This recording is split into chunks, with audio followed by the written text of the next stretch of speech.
namin nakauwi kahit ginabi na at mahina pa yung headlight ng motor. Uy, salamat sa pagsama, men. Walang anuman, men. Natutupad na yung pangarap natin magkaroon ng mga sari-sariling motor. Kaya nga makakapunta na tayo sa mga gusto nating puntahan. Pero bago ko magamit yung motor ko, kailangan may driving license ako. Kaya pumunta ako sa LTO para kumuha. At hindi ko alam na may written exam pala. Leche! Buti na lang, pumasa ako. Stock knowledge, baby. Pagkatapos ng written exam, may practical exam din.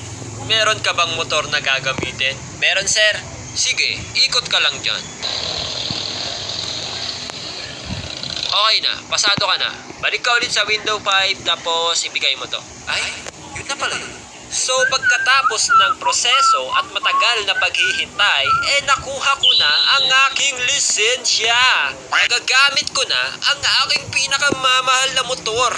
Tara, my friend, maghanap tayo ng checkpoint. Dahil may motor at lisensya na ako, sinubukan na namin mag-rides ng mga tropa ko. Isang naalala kong experience, sumali kami sa isang training ng isang malaking community dito sa Pinas. Nagkakandak sila ng motorcycle skills training and road safety seminars. So sumali kami nila Pinya kasama ang iba naming tropa. As a beginner, feel ko naman marami akong matututunan sa training na yon. Syempre, bago ang biyahe, nag-prepare muna ako.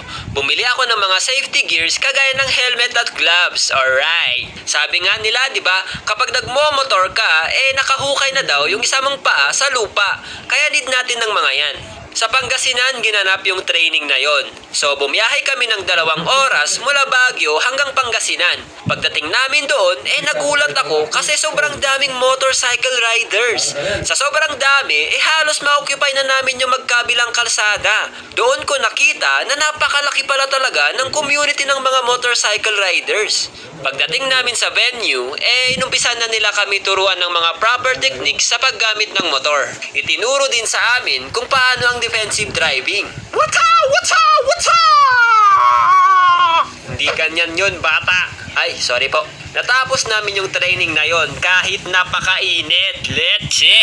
Pero kahit ganun, masaya pa rin kami kasi nakapag-rides na kami, may mga natutunan pa kami, di ba? Marami akong napapanood sa social media na vlog nila yung mga road trips nila.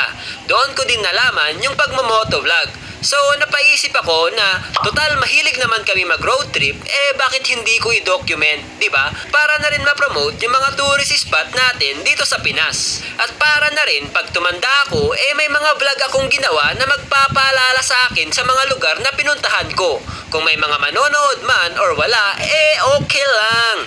So, gumawa ako ng YouTube channel ko at bumili ako ng second hand na camera dahil mahal ang brand new. Bumili din ako ng action cam na yung budget lang.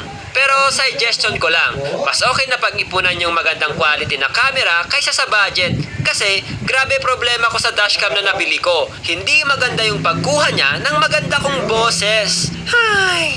Nung nakumpleto ko na yung mga camera gears ko, inimbitahan ko si paring Ruro na mag-road trip kami at i-vlog namin. Pumayag naman siya at nag-umpisa na kami mag-vlog kuno. So every time nagkakaroon kami ng bakanting oras, bumabiyahe kami ng mga tropa ko. Napakasaya guys, hindi ko alam kung makaka-relate kayo, pero iba yung saya ng pagmomotor kapag nagra-rides kayo. Although masaya pa rin naman sa sasakyan, pero iba sa pagmomotor. Kasi kitang-kita mo lahat ng tanawin na madadaanan nyo.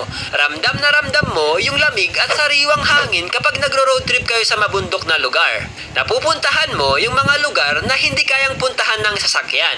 Nakakapagod siya kumpara sa paggamit ng sasakyan dahil kalaban mo dyan ang init at ulan. Pero alam mo yun, yung feeling na sulit yung pagod at paghihirap kapag nagro-road trip kayo? Hindi rin mawawala yung muntik kayong madisgrasya dahil sa madulas na daanan. Mga ibang motorista na walang paki sa kapwa motorista. Siyempre, hindi ko rin sasabihin na perpektong tao ako. May mga pangyayari din na kasalanan ko talaga kaya muntikan ako maaksidente. Meron kasi yung one time na nag-overtake ako sa isang truck. Nakalimutan kong tumingin sa side mirror kaya hindi ko nakita na meron din palang nag-overtake sa akin. At ayun, nagkasagian kami. Nagulat lang ako kasi mas may damage pa